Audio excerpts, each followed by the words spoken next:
The reading room. The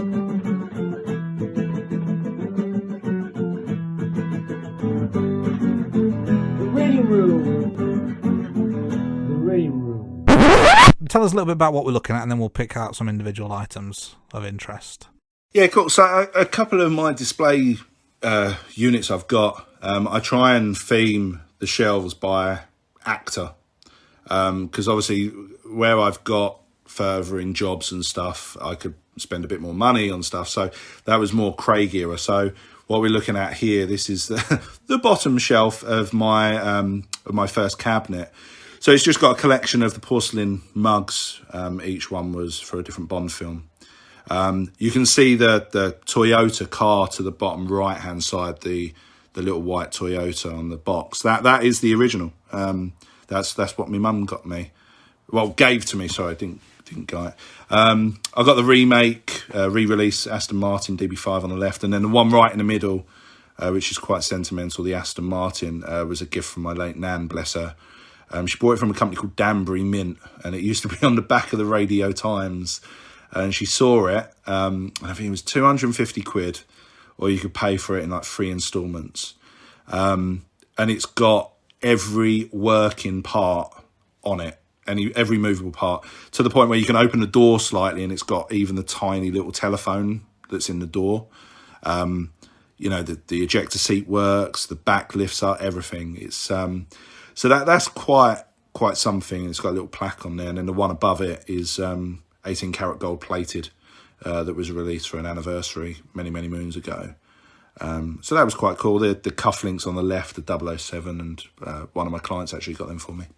Is that little Nelly down there? Yeah, got little Nelly down there as well, yeah. I had a couple of them. One of my friends went to Japan, and he found a little Nelly out there as well, so he brought that back for me. I think that one's just the Corgi edition, though. So moving on, we've got the next shelf. What's on this one? So yeah, this is in the Craig collection. So this shelf is designated just for Skyfall. So you can see there the watch I'm actually wearing now, which is the Planet Ocean from Skyfall. It's got a 007 insignia at the 7 marker, which is quite cool. It doesn't slap Bond in the face, which is quite nice. Shouldn't be on that NATO. You can see the bracelet just in front of it, but the bracelet's engraved 007, so I didn't want to scratch it. So I just used my own tools to remove it, and I've got it on the Bond NATO from Specter. You've got a little bit of point of sale from Amiga there, so you've got a picture of Craig. It is a No Time to Die poster, why I've covered it up a bit where it says the name.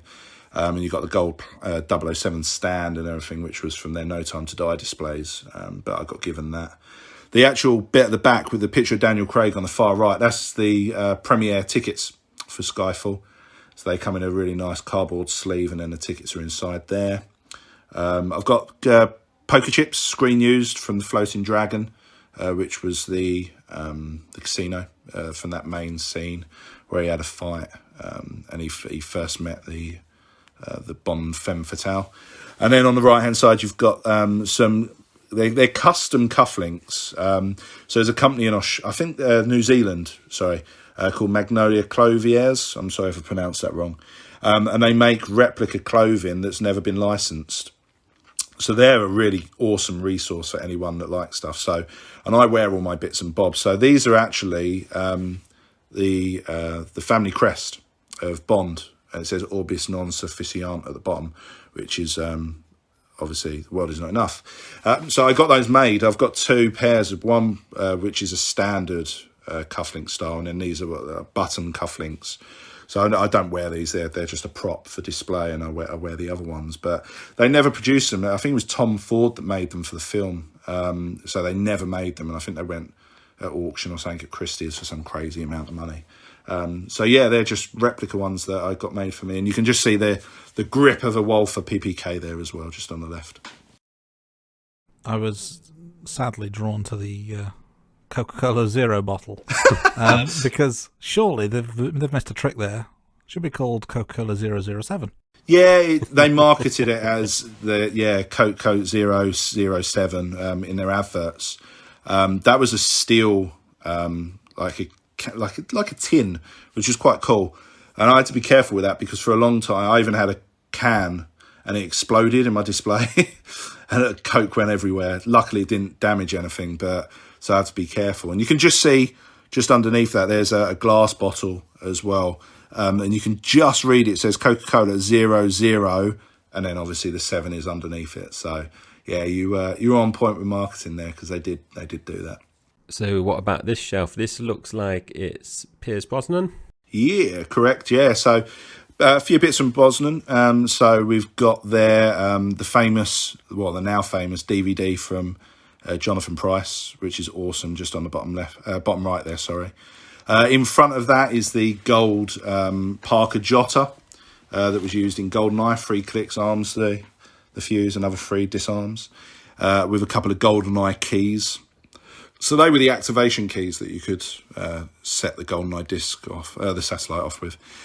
Just to the left of the tank, you've got my 1995 Seamaster.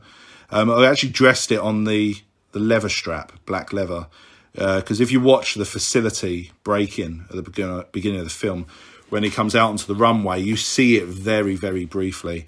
But they don't actually wear it on a steel bracelet. He's got it on a leather strap. So I've dressed that up with a leather strap. And then on the left of that, you've got the Walther P99 and a PPK in the back.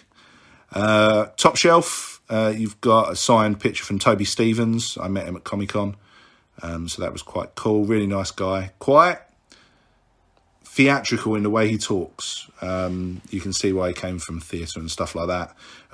But really quite nice guy. And then a very cool prop that I'll probably get in trouble for now, but hey-ho.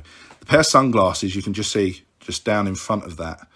So there's a scene in Die Another Day when they set off the Icarus satellite. It's what's meant to be in Iceland, but it's actually in Cornwall at the Eden project.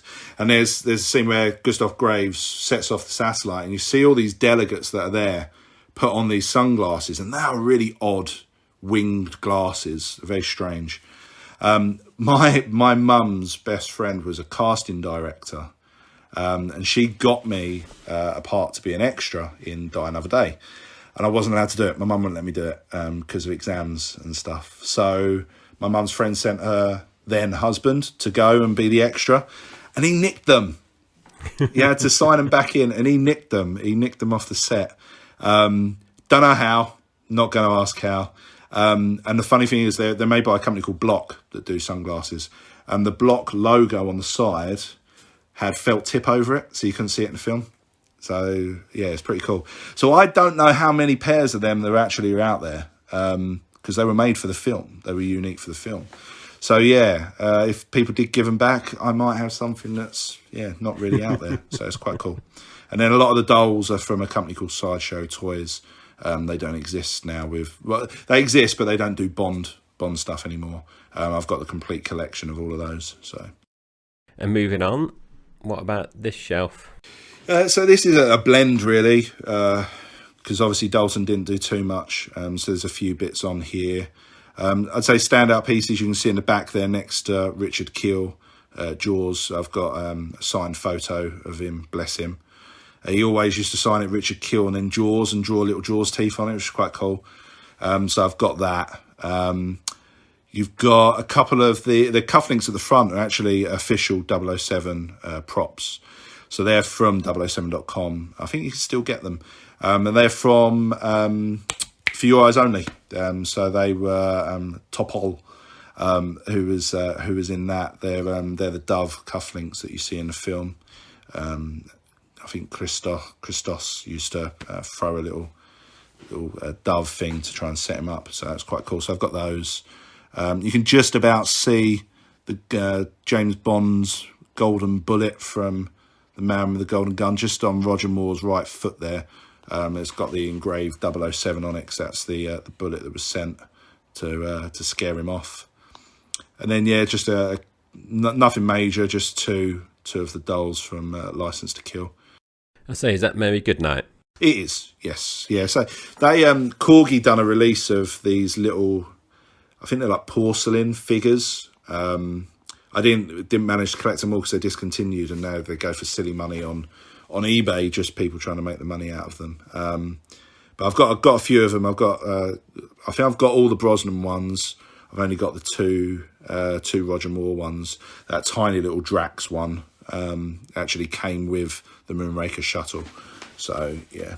So next up, this is looking like Roger Moore era when he took us through. Yeah, a bit of Lazenby in at the start of the Roger Moore era. So the prized bit in the middle of here is the tarot cards from Live and Let Die. They're not the original ones, unfortunately, back from the 70s. They go for a lot of money. This is a re-release from Factory Entertainment, I think they're called. And they normally do collector's editions. They'll do maybe 100, 200. They're always limited edition, and they release these. And I've been after them for years, just because obviously Jane Seymour as well. But yeah, so I finally managed to get them. And it's quite funny because it does cover with an overabundance of the Lovers card, which is quite funny. But the thing that always got me with those tarot cards is, and you see it in the film, on the back of the card it's got 007, which is really weird. And even in the film, the used cards on the movie itself in the screen, they've got 007 on the back of them. Really weird. Don't know why they've done that. It's a very odd thing that... Yeah, I noticed that. And there's been a few times where like the 007 logo has appeared on things randomly. But yeah, I remember the cards. It'd be nice to have like that as just a card design anyway, but a bit of foreshadowing within the film. Yeah, and I don't, yeah, it was, and this is a thing. Things like that are never explained, but it would be very odd that the random pack of tarot cards you've got has been produced by a company that's put 007 on. And then behind Teehee, the guy in the red jacket, you can see there, it's a Royal Mail secret dossier that came out when they released No Time to Die. And it's got, it's really cool actually. It's like the dossier that M would give Bond for Your Eyes Only kind of thing. And it's, you open it up, they're still sealed. I always, when they're not too expensive, I buy two so I can open one and have a look at it, and then the other I keep mint. And it's got all portfolios, files in there like it was produced by MI6 of all the villains. So like Le Chiffre, and it's got all of his stats, who he is, where he's from, and things like that. And then it had all the collectible stamps at the back of it, which probably are worth a bit more now, bless her, because the Queen has left us. So yeah, it's so that's there. Oh, and you can just see behind Blofeld, that's the first edition of On Her Majesty's Secret Service, the book. I did like the T.H. Johnson figure. We're going back in time a bit further with this one by the looks of it. This looks like a certain Mr. Connery in his era. Yeah, so in here you've got still some of the sideshow figures, and you've got the newly released Blu-ray for the 60th anniversary. You've got Penfold Hearts. So I've got the full box of Penfold Heart golf balls, and also the golf tees as well, which are, just down there on the bottom left-hand side. And then you've got the Playmobil Aston Martin DB5, which I did get the Mickey taken out of me because I bought a Playmobil toy. But it looks really cool, and the ejector seat works, and it came with Goldfinger and a load of little gold bars. So that's quite a cool, fun little thing to have. And then on the far right of that, I've got the Zippo lighter from Dr. No. It's just a commemorative one. And right at the back on the right-hand side there, that's one of the official, it's quite old now.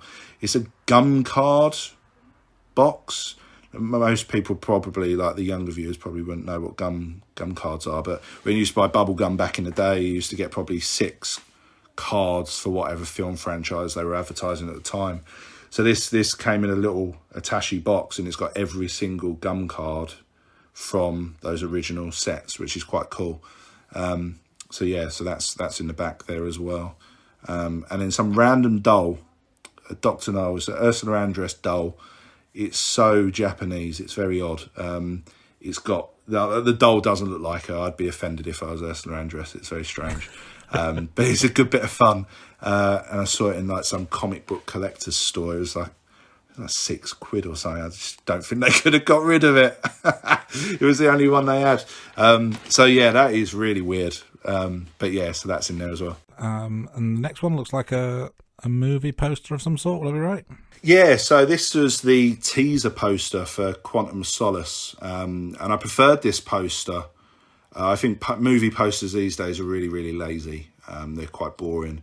If you look at the old posters of time, not just Bond films, but old posters, they were great. They had loads of art on them. You know, nowadays it just seems a picture of Daniel Craig looking moody, and there's your poster.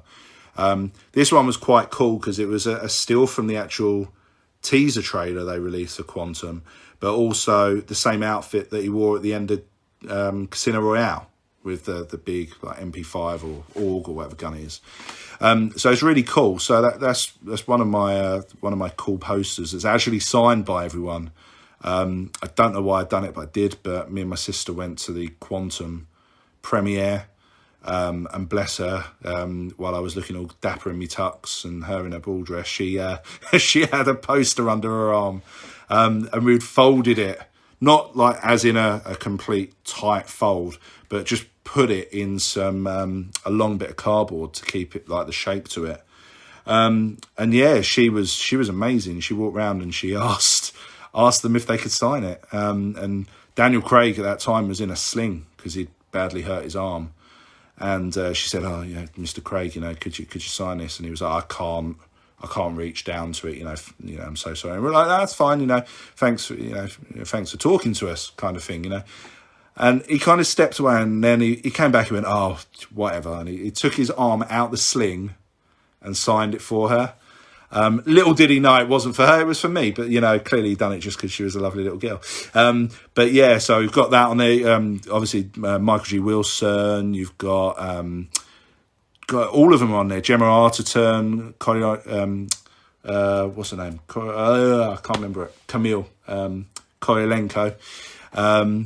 So yeah, they all signed it. Dominic Green signed it, and Jack White as well, which was really, really cool. So it's that's a really nice poster, and that's on my wall. I've got each poster from Craig's films on my wall. So these next few photos, Luke, it looks like you are replicating Jules Lazenby's pose. Yeah, so I went to a Comic-Con and I'd done a few still pictures with a very, very close friend of mine, Stephen, who always portrayed Blofeld, and really looked like him. It was fantastic. And we'd done a few pictures and people thought we were doing a film or something. And we're like, no, we're not. So long story short, I went home 4 or 5 months. I wrote a 45-minute script to what I called Forgotten Past. And it was my own little James Bond script. And we filmed it. I just used contacts I met from Comic-Con. Ben Maynard, who he's got his own little production company, Bad Mosquito. And we filmed a Bond trailer. Like we blagged everything. We got a London filming permit. We were officially allowed to film on the London cable cars, which was a crazy story in its own. But I really wanted to do, and my gun barrel, because I played Bond, obviously, I wanted to do Lazenby's gun barrel because I loved how he used to drop to his knee and shoot, because it's like he's dodging the other gun. It's brilliant. And one of my mates who was in the film with me said, "Well, why don't we do the Lazenby thing in London?" So I was like, "Oh, right, Lazenby lamppost, yeah, we could do."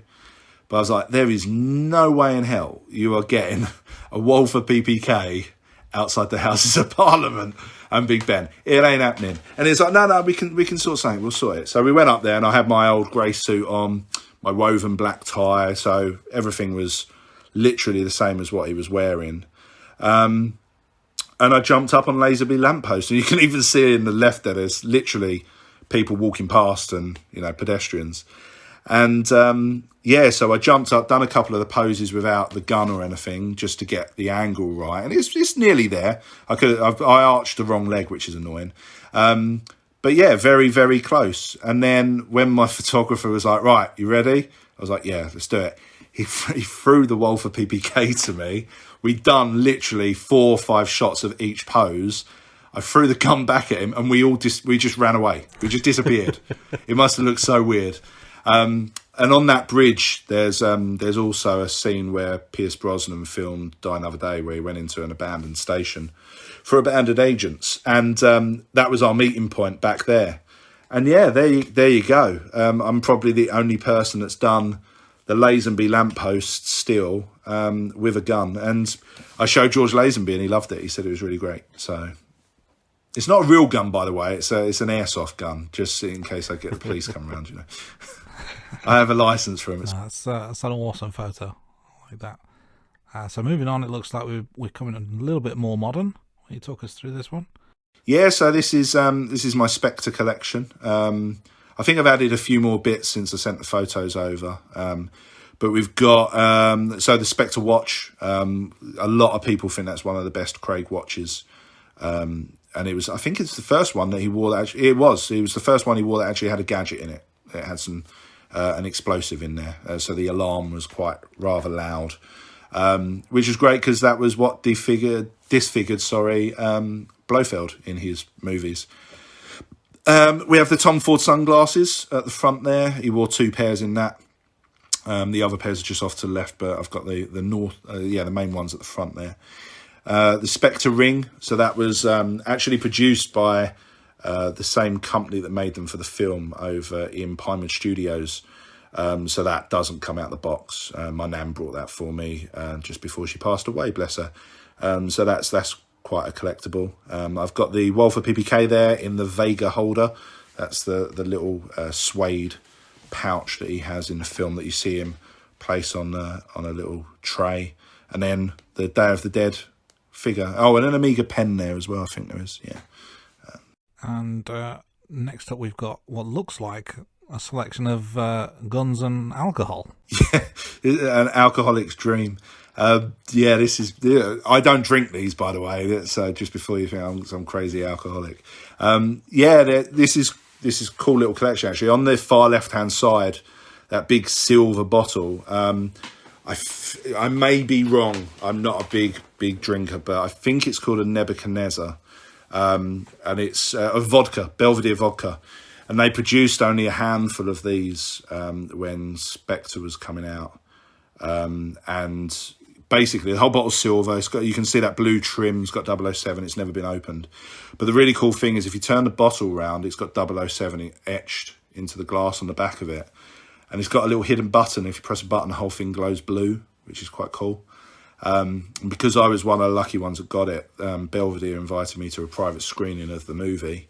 And I nicked one of the martini glasses because they were handing out martinis. And that martini glass in front of it is engraved Spectre, Belvedere. And me and my sister, I'm not going to lie, we had about 12 of those glasses at the end of the night. So she's got some in her house and I've got some. And I gave my good friend Stephen one of them as well. Couple of Bollingers. So we've got the anniversary edition of Bollinger in the brown box with a green glass front. It's got a little push button on it where it elevates and opens and the bottle comes out on its own. The one on the left, which the glass is resting on, was actually modelled on the suppressor or the silencer for Bond's gun, and that houses a bottle of Bollinger. My best mate brought me that when I was his best man. And a remote controlled Aston at the bottom, and a couple of the Walther P99s.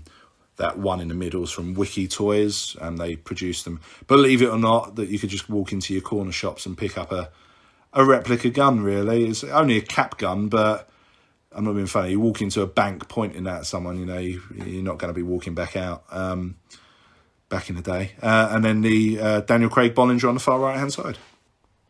Yeah, that's just the No Time to Die stuff. That's the most recent, obviously, with the Bond watch and a couple of the extra props. Well, thank you for sharing your collection with us, and also thank you for sharing the time on the podcast. For those of you who are interested in learning a bit more, check out Instagram, livelike007. And for the listeners out there, thank you for listening, and we'll see you next time on The Rating Room.